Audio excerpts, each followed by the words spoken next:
자, 우선 CPU 쿨러를 한번 조립을 해볼 텐데요. 일단 오늘 사용할 CPU 쿨러는 ID 쿨링에서 나온 SE24XT 베이직 모델입니다. RGB가 안 들어오는 모델이고요. 그냥 그거 외에는 다른 모델이랑 거의 비슷해요. 가격은 28,000원, 27,000원, 28,000원 정도 이렇게 하는 걸로 알고 있고요. 이 쿨러를 실제로 조립하는 방법을 한번 알려드리겠습니다. 자, 우선 그 쿨러를 케이스에서 이렇게 부속품들을 모두 꺼내면 여기에 보이는 세 묶음으로 이렇게 나눌 수가 있어요. 그리고 방열판, 팬을 고정할 수 있는 클립이 4개가 지원이 됩니다. 쿨러를 2개를 이렇게 장착을 할 수 있다는 얘기겠죠. 그래서 오늘 어차피 제가 이 원래 같이 동봉이 되어 있던 여기 보이는 이 기본 쿨러, 개인적으로 되게 쿨러가 이렇게 팬이 깔끔하게 잘 생겼어요. 그리고 풍량도 제법 잘 나올 것 같아요. 그래서 이 쿨러를 장착을 안 하고 제가 RGB 효과를 좀 보기 위해서 이 쿨러를 장착을 한다고 했었죠. 쿨러를 2개 장착할 수 있을 만큼의 클립이 4개가 포함이 되어 있기 때문에 기존에 기본 제공되어 있는 이 쿨러는 후면에 이렇게 장착을 해줄 거고요. 새로 구입한 이 RGB 쿨러를 일단은 그렇게 장착을 해줄 거고, 쿨러를 조립하기 앞서서 부속품들을 좀 설명을 해드릴게요. 이 쿨러 같은 경우에는 제가 지금 현재 보유하고 있는 쿨러 중에 유일하게 LJ2012를 지원하는 쿨러거든요. 시중에서 판매하는 모든 쿨러들이 LJ2012를 지원을 안 하는 건 아닙니다. 어떤 쿨러는 지원하는 쿨러도 있고 어떤 쿨러는 지원을 안 하는 쿨러도 있고, 그래서 혹시나 저같이 이렇게 LJ2011 소켓을 사용하는 메인보드, 이런 메인보드를 사용할 때나 아니면 혹여나 본인의 시스템이 아주 구형 시스템이다, 그런 시스템에 쿨러를 장착을 하실 때는 해당 쿨러의 스펙을 잘 보셔야 됩니다. 지원하는 소켓인지 정확하게 확인하시고 선택을 하시는 게 맞는 것 같고요. 우선 쿨러를 이렇게 언박싱을 해보면 팬을 물릴 수 있는 클립이 총 4개가 이렇게 포함이 되어 있고요. 여기 보이는 이상한 지지대 같이 생긴 세트가 하나 있고, 그 다음에 중간에 요 보이는 세트, 그리고 제일 마지막에 요 세트, 이렇게 총 3개의 세트로 나눠집니다. 여기 보이는 요 가이드가 있는 여기에 있는 요 브라켓이 제공되는 요 세트 같은 경우에는 요거랑 요렇게 딱 나눠지죠. 요거 같은 경우에는 여기 보이는 플라스틱 요거 보이죠? 일반적으로 인텔 125X 칩셋에 사용되는 브라켓입니다. 보통 인텔 브라켓 같은 경우에는 보드 후면 쪽으로 장착을 해주시고요. 여기 뾰족 나와있는 대 있죠? 대에다가 요거 이렇게 중앙에 사이에 장착을 시켜줍니다. 장착을 시켜주고 여기 보이는 요 일자형 브라켓 요걸 여기다가 이렇게 올려줍니다. 자, 요런 상태에서 요 손나사로 요걸 조아주는 거예요. 손나사로 이렇게 조아주면 지지대가 완성이 되죠.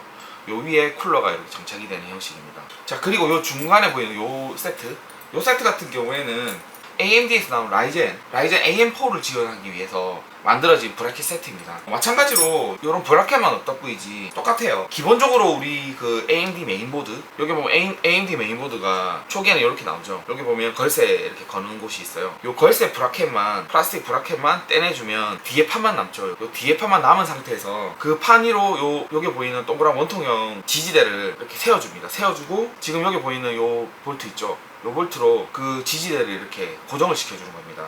그 지지대를 고정시켜주는 사이에 지금 보이시는 바와 같이 요런 브라켓을 이렇게 장착을 해주는 거예요. 자, 그러면 여기 보면 위에 나사 보이죠? 요 나사로 CPU 쿨러를 고정을 하는 방식입니다. 그리고 제일 마지막에 보이는 요 세트 같은 경우에는 LJ2012를 장착할 때 사용되는 킷이에요. 잘 보시면 LJ2011 같은 경우에는 메인보드 CPU 소켓 있죠? 요게 제일 사이드에 보면 구멍이 이렇게 4개가 나 있어요. 요 4개에다가 지금 요거 보이는 요런 볼트 있죠? 요런 볼트? 요 뒷면에는 보면 나사선이 되게 두껍고 윗면에 보면 나사선이 되게 얇아요. 요 지금 보이는 요 볼트를 돌려서 장착을 해줍니다.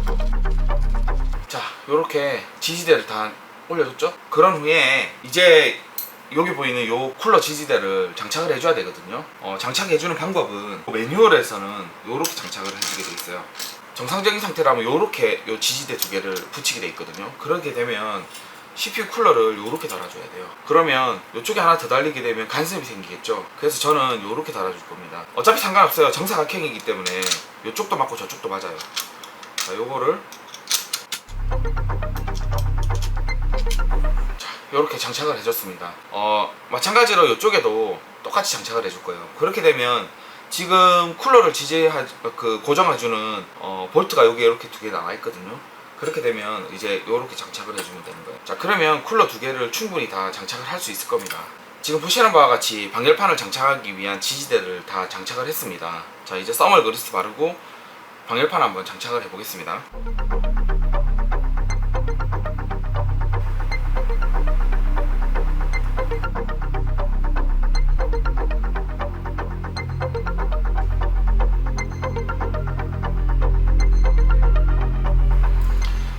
방열판 장착하실 때 꼭 밑에 이렇게 보호실 떼주는 거 잊지 마시고요. 요걸 안 떼주게 되면 효과가 전혀 없으니까 무조건 떼주셔야 됩니다. 간혹 가다가 투명 필름으로 되어 있는 게 붙어 있을 수도 있어요. 모르고 그냥 붙이시는 분들 엄청 많으시거든요. 항상 제거를 하시고 장착을 하시기 바랍니다.